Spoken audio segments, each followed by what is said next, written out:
We are live. Okay.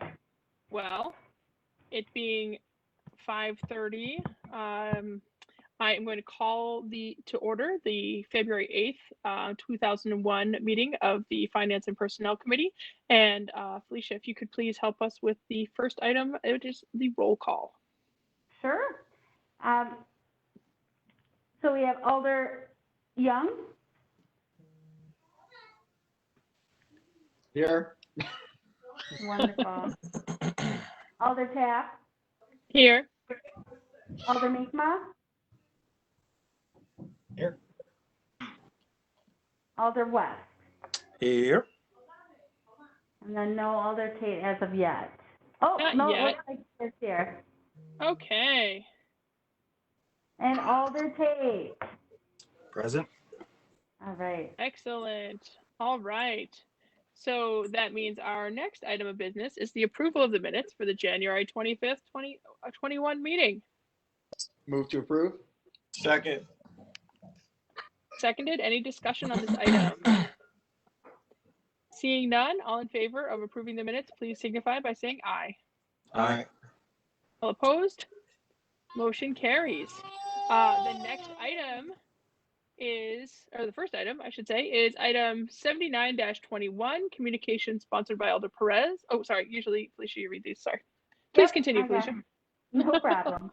Communication sponsored by Alder Perez on behalf of Chief Howell, requesting to appear to discuss applying for the BJA FY21 Smart Prosecution Innovation Prosecution Solutions Grant. Okay. And I am not actually sure. We were supposed to have Todd Schultz, or Michael Smith is here to speak on the item. Okay, so Michael, are you there? I am. Can you hear me? Yep, can hear you now. Yes, please proceed with your comments. All right, so the request was to apply for a grant. It's a federal DOJ grant, which in hopes we would actually be able to fund 100% of a NIBIN machine. And if you're unfamiliar with that is essentially it's an ATF database that is used to enter shell casing and firearm information in. And what we're able to do with that is we're able to link multiple cases together. So if we have different shooting incidents, that machine is able to tell us if a certain firearm was used for different shooting cases. So in the past, we've been using that machine with pretty good success since 2017. And so prior to 2019, the state crime lab would accept our cases. So we could send shell casings, we could send firearms up to the state crime lab. They would process that for us, and then they would provide us the information to link cases. In 2019, they no longer took any outside cases anymore. And actually the state crime lab shut down their NIBIN altogether. So then that process went over to Milwaukee Fusion. And then unfortunately for Milwaukee Fusion, they were getting such a backlog that they also were only taking, homicide cases from outside agencies. So we now ourselves have this backlog of, hundreds of cases that unfortunately we're not able to use that I guess forensic, hardware any longer. So now we want to look to be self-sufficient and try to actually acquire this product ourselves so that we're able to do all of our own processing internally. And essentially that's what that grant would allow us to do. It is geared towards prosecution, but also with a caveat that they want you to use technology as far as being more efficient and just have better prosecution and reduce caseload. And that's what this would allow us to do.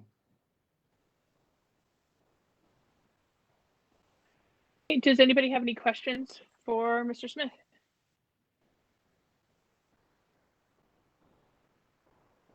I guess I have a question. I know that Alder Perez is waiting to speak. I just have one quick question about, so can you explain, so you're entering data or entering physical, like putting physical things into this machine? How does this work? I'm just curious. Sure. We would actually enter physical evidence into the machine. So shell casings and firearm and evidence that we actually fired from a firearm, and that information goes into the machine, and that information is stored. So once that projectile or that casing is entered in, then obviously it goes back into evidence. But now the markings and the characteristics of that specific shell casing now are in that database. And that's where you get the hits where you're able to say, well, this, and we've actually had good success with homicides too, where a weapon was used in a subsequent gun crime, and we were able to recover that weapon and say, well, now we know this gun was used in this homicide and tied back to a specific suspect. So both, we enter the evidence in, but then it's going to give us data for matching other cases. Okay, thank you. If no one else has any questions for Mr. Yes. Oh, you Alder. do. Oh, Alder Tate. I'm sorry, I didn't see you. I'm sorry, I have trouble seeing the hands. Alder Tate, please proceed. Thank you, Madam Chair. I guess a couple questions. First, I wanted to clarify in your opening remarks, you mentioned we have a backlog of hundreds of, I wasn't sure if you were saying cases or casings.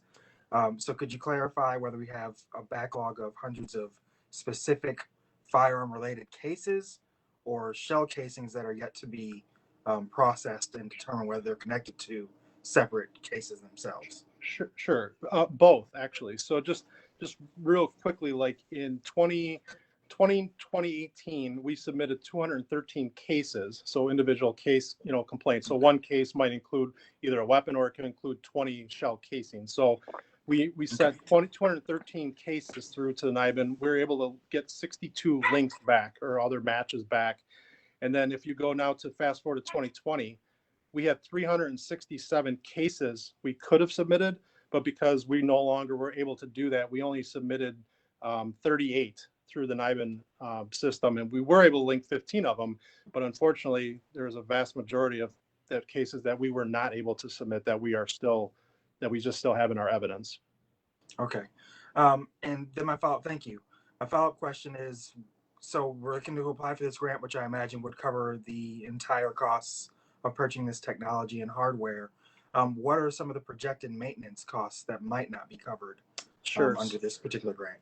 Okay. Yes. So the grant is for $340,000 total. So the machine cost is roughly $200,000. So what we would also probably try to do is make sure that we have the area all set up to go and have everything, the way we need to set it up so that we can run the machine properly. As far as we would need some evidence lockup and just different things we would need to make sure that we have everything set. As far as the maintenance cost, it's roughly $25,000 to $30,000 per year for maintenance. So we wouldn't incur that until 2022. So actually probably won't be till 2023 because by the time the grant pays out, we'd probably actually be receiving the equipment towards the end of 2021. So we wouldn't end up paying in a maintenance agreement till 2023. Our plan would be, again, we would be the only place in Southeast Wisconsin that would have this technology available. We would hopefully open our doors to some of the other local jurisdictions with the caveat that we would probably look towards entering an MOU to help pay for that maintenance. So like, for instance, we might say, Kenosha, you're able to come and use this technology on Tuesdays. You have your operator certified to come up here. You can use it on Tuesdays.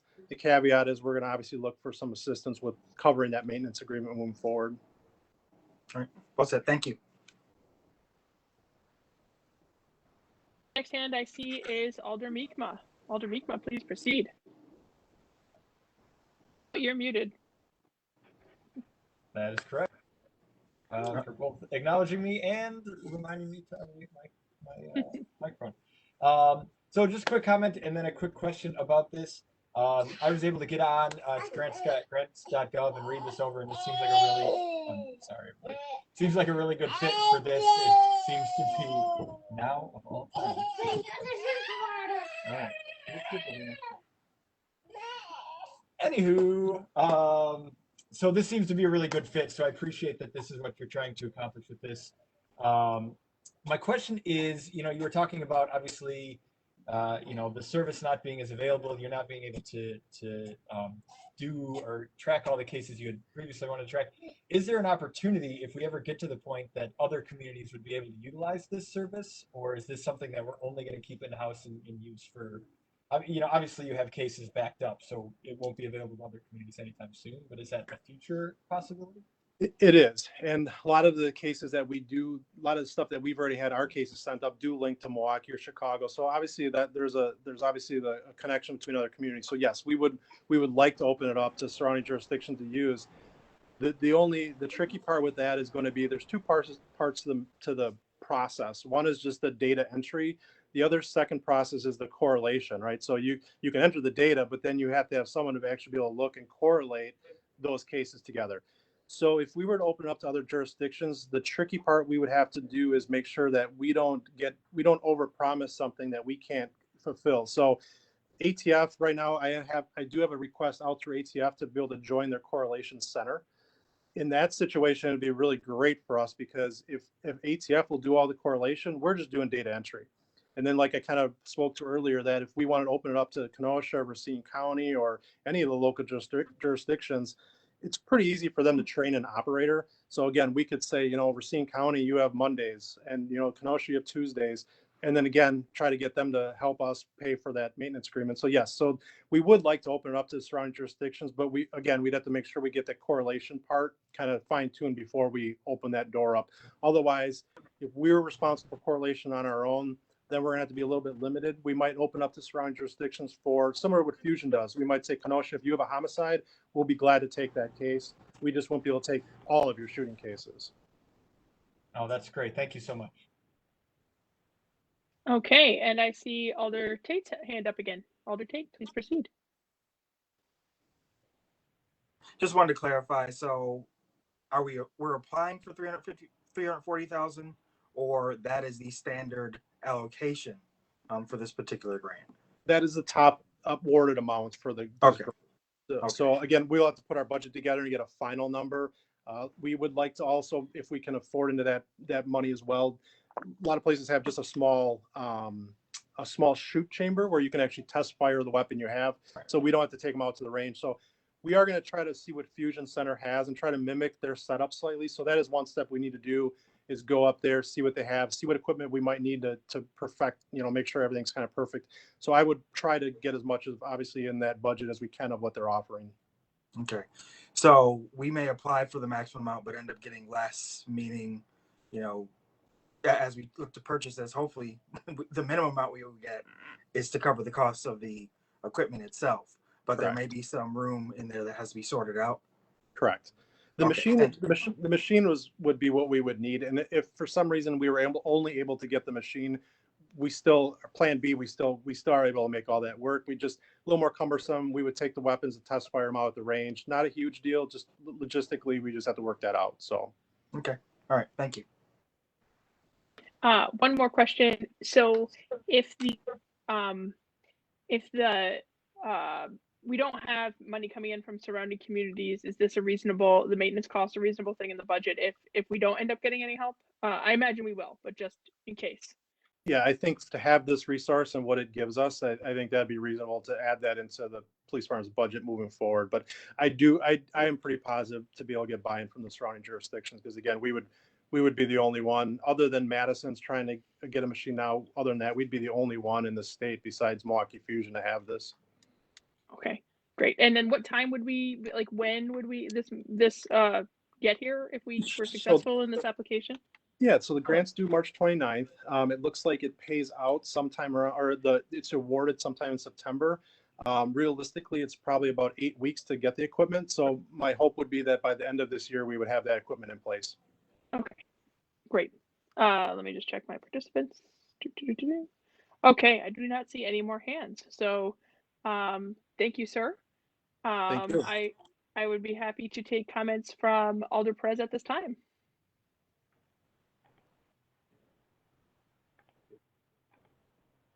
All right, thank you very Alder much for unmuting me. You're welcome. Yeah.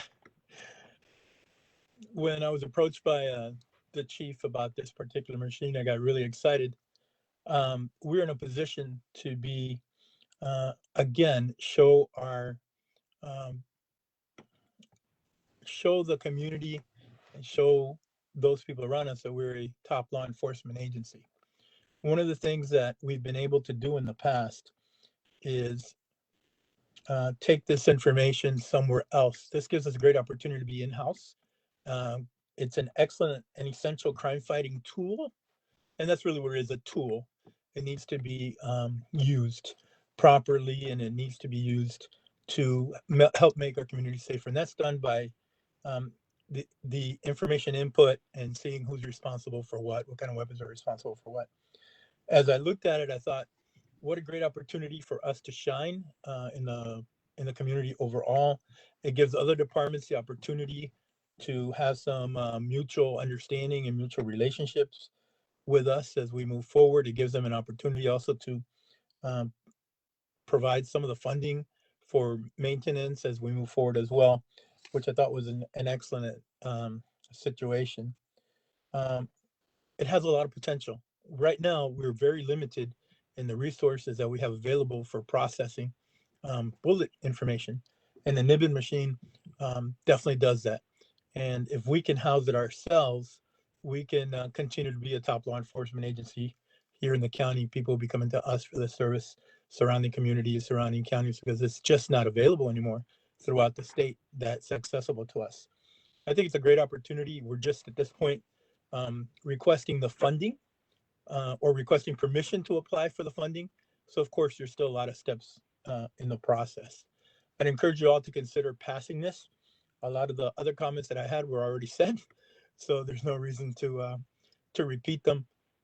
Just know that a Nibbin machine would be a great addition to our toolbox here in our community, especially with the ability to expedite processing and bring our community to recognize that we make it a safer place every day by being able to put those that are using weapons behind bars if we need to do that. This will provide us that tool and give us that information. It will definitely help make us a safer community. Just keep that in mind as we move forward. Thank you. Alder Perez, are there any other comments or questions at this time? Seeing none, a motion would be in order. Move to approve. Second. A move by Alder Tate, seconded by Alder Young. So moved and properly seconded. Any further discussion on this item? Seeing none, all in favor, please signify by saying aye. Aye. Aye. All opposed? Motion carries. Okay. Next item is, sorry, toggling, item 88-21. Take it away, Felicia. All right, communication sponsored by Chairman Tate requesting authorization for the mayor and city clerk to sign an agreement with the Wisconsin Transit Capital Assistance Grant Program to fund up to 2 buses and agreeing to a reduction of future state shared revenue payments to pay for the local share. Staff recommendation would be to approve fiscal note up to $418,328 in reduced state shared revenue payments mortalized over 10 annual installments at 0% interest, stating the year that the reimbursement occurs. And we have Michael Meyerly here to speak on this item. Michael, are you there? Good evening, committee members. Yeah, Yes, please, I'm- please proceed. Okay. So the subject kind of gives you a little bit of an overview. The grant is for $2,094,640. It would be used to fund 2 electric buses and associated charging equipment. We applied for this grant at your direction. You approved the application on March 18th, 2020. You already heard about the shared revenue requirements. It's a maximum of 20% of the grant, or $418,000 approximately. So, I mean, we could talk a little bit about electric buses if you like, but let me,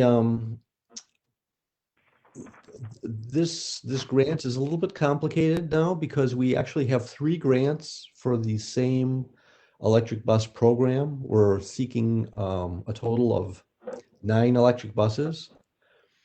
This grant is round 2 of the VW Mitigation Wisconsin Transit program. We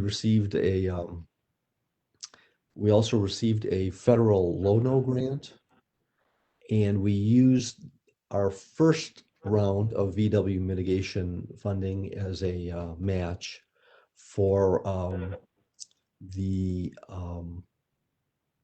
Low-No grant. So we're up to 9 buses. Maybe I should ask if there are any questions, or if you like, I can get into some more details. about exactly how this would work.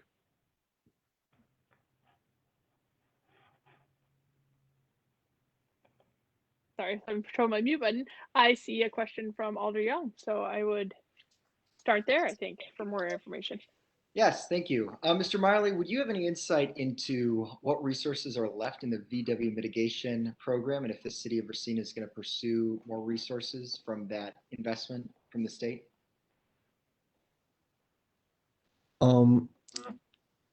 I don't know what they've got in terms of a round three.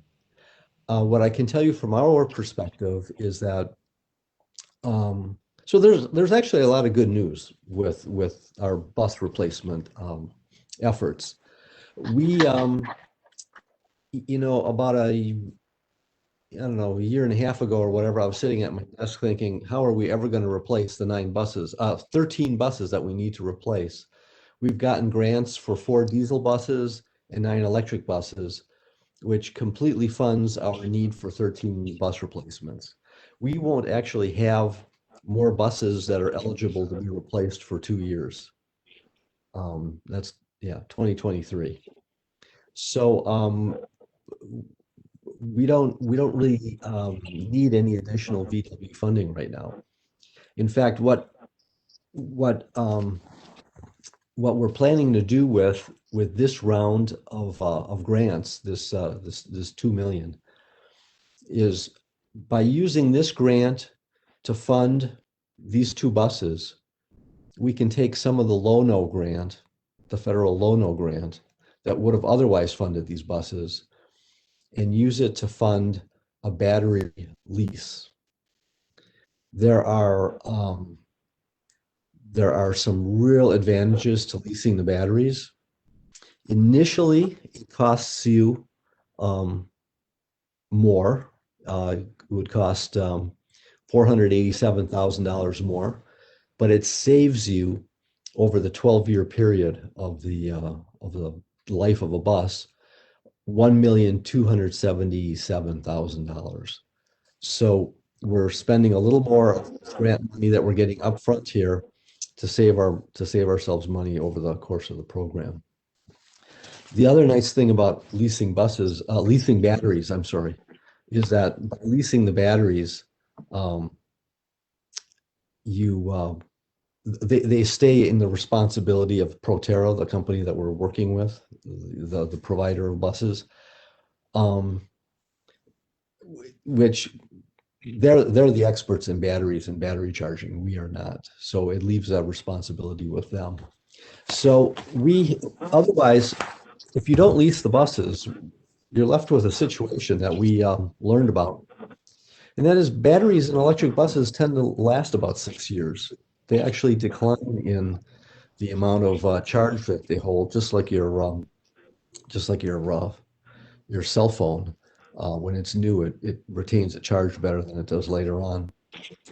And we would have been in a situation of needing to replace those buses after 6 years at a considerable cost. This way, we've totally avoided the need to replace those, to pay for replacing those batteries and going to a lease instead.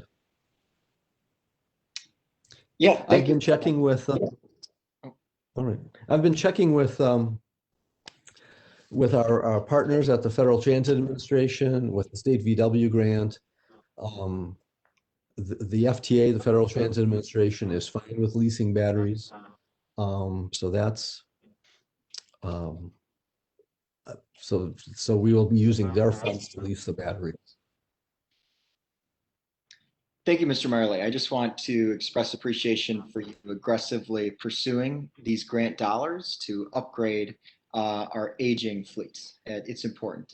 The 3 S's that we say, savings, and this hits all 3. So I appreciate it.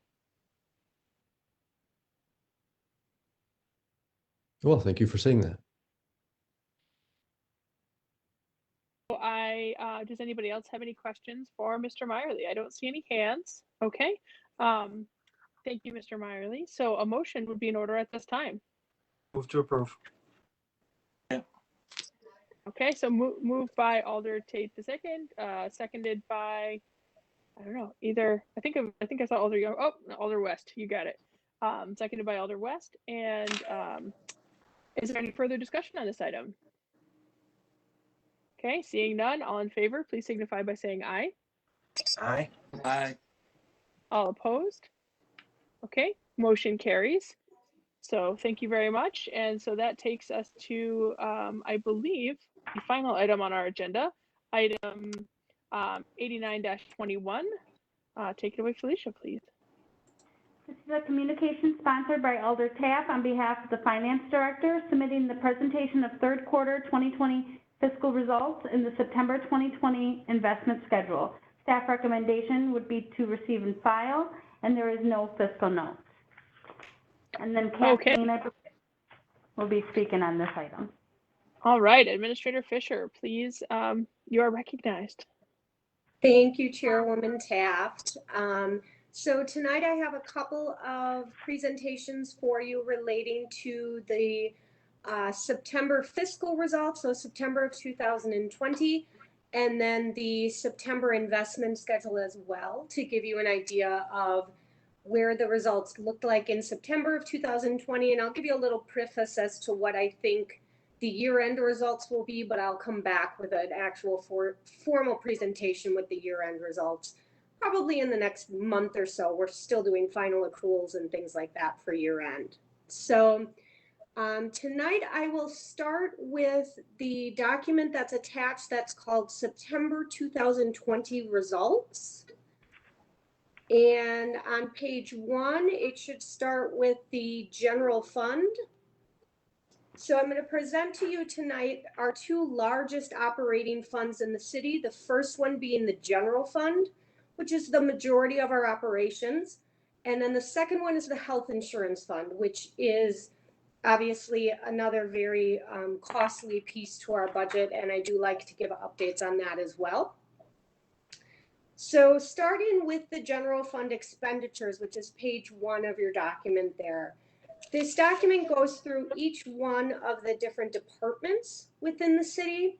And really what you're looking for here is, as of September, we should be at about a 75% spend. Okay, you're 3/4 of the way through the year, should be at about 75%. 2020, as we all know, was a very unusual year because of COVID.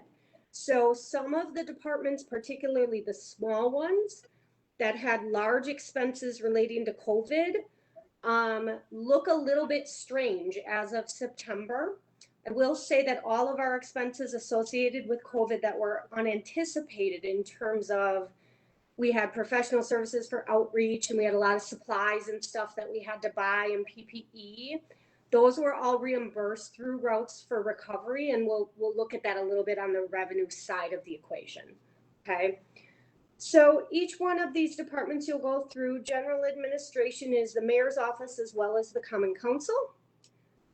You'll see in the mayor's office in the operating area, it looks like they're very over budget in their operating section. This was the professional services for the outreach associated with COVID. The common council approved a couple of different professional services contracts associated with that. So that was all reimbursed through routes for recovery. Going down a little, in the majority of the departments, you will see their salary and fringe areas are under 75%. That relates to, and you'll see it across the board in almost all of them, that relates to that hiring freeze that was in place for the last, probably 8 months of the year. Because we had so many revenue losses from COVID and additional expenses from COVID, that we wanted to be really careful that we didn't go way over budget and not be able to, work into 2021. So that was a very cognizant decision made on behalf of the administration. So overall, our largest two departments, we'll kind of skinny down a little bit here onto page 1. You'll see fire down there. So fire, you'll see their salaries are at about 71%. So they were relatively under budget. I anticipate at the end of the year that they will be under budget. They have several vacancies. And then going on to the second page, you'll see police was at about 72%. They had a lot of overtime and will have a lot of overtime in 2020. But I still think they will be under budget in their salary and fringe area because they did have a lot of vacant positions.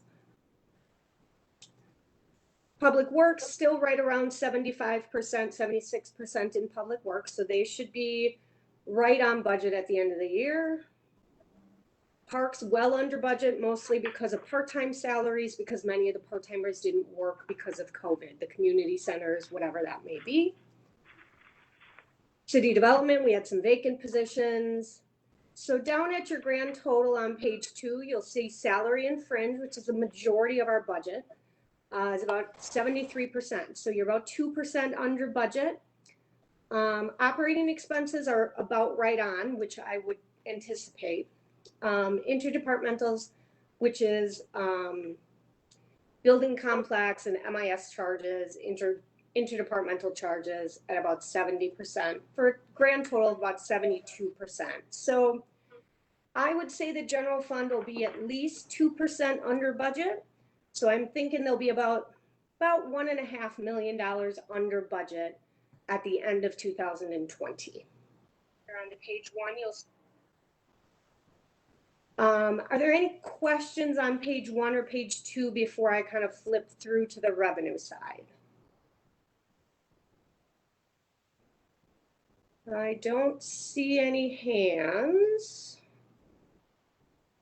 So I will move on. There, yeah. Go, please proceed. I will move on to the revenue side on page 3. Okay. So on the revenue side of the equation is really where we're going to struggle in 2020 because of COVID.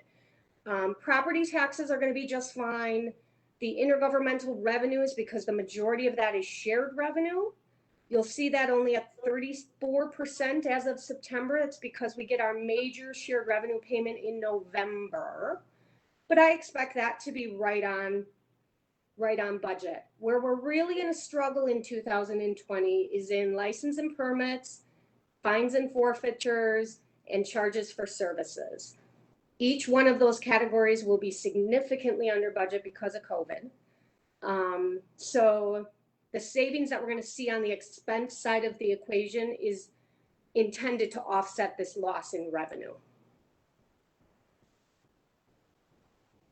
Other financing sources, I anticipate that the majority of that is transfers from the utilities. So that'll be right on as well. So you'll see revenues are at about 67%.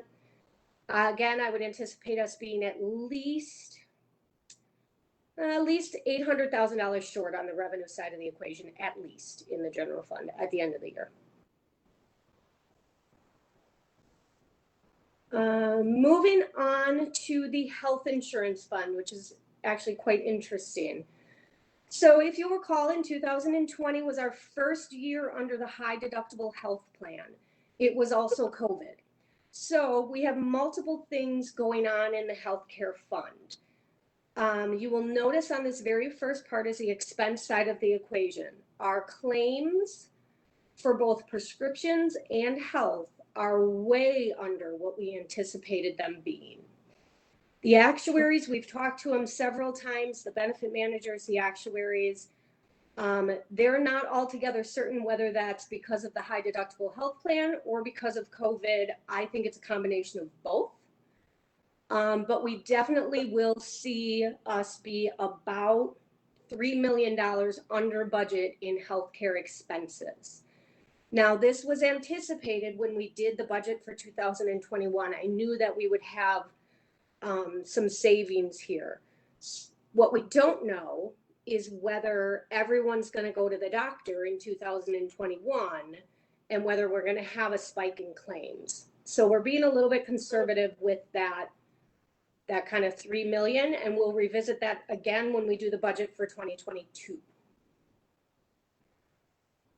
On the revenue side of healthcare, really the majority of what we have is the interdepartmental charges, so the charge back to all of the different departments.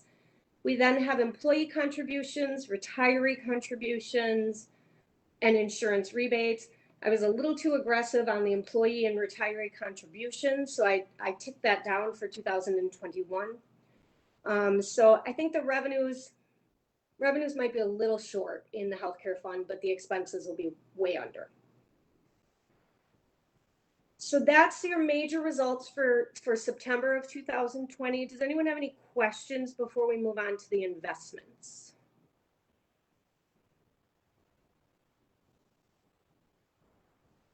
See any hands?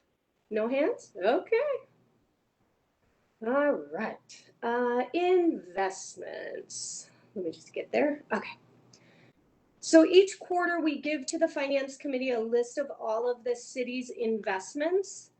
So the city is invested in several different ways our cash is invested. So at the very top here is a list of government agencies that we are invested in. These are longer term investments, 5 years or plus, not near as liquid as some of the CDs that you'll see down below.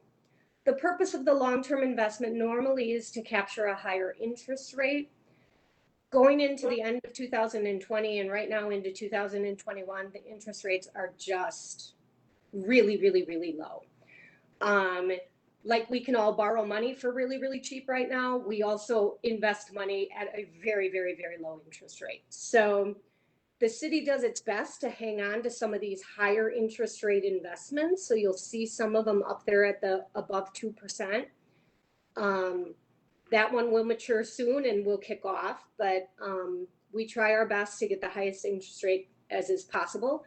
We do have an investment advisor that calls almost daily trying to pick up investments at the best interest rate possible. And then the majority of our other investments are invested in CDs, and these are individual piece CDs at multiple banks throughout the country, all within our investment portfolio. And you'll see those interest rates for some that were bought in 17 and 18, you'll see them as high as 3%, 3.5%. Again, as you kind of scroll down, you will see that interest rate start dropping, and it's even lower today. I think we just bought a couple today at, maybe 0.4% interest. So right now the majority is in a CD. The reasoning for CDs is they tend to be a little bit shorter, smaller pieces to be able to sell if we would need to get at them for liquidity purposes. But the majority of our investments, we really do try to keep enough cash on hand to be able to invest long-term to get the best interest rate for the city. We have some other agency investments at US Bank. And then we have large amounts of liquid cash at the state pool. So this is the local government investment pool. Very low interest rate, but very liquid cash. So this is where we would go when we have to make tax payments or things like that. And then we have a small high balance savings account as well that we sweep money in and out of. So those are all of our investments for September. They stay relatively consistent. We try to invest in usually the same types of investments. We do have an investment policy that dictates how we invest the city's funds, as well as state statute dictates as well how we invest those funds. Any questions?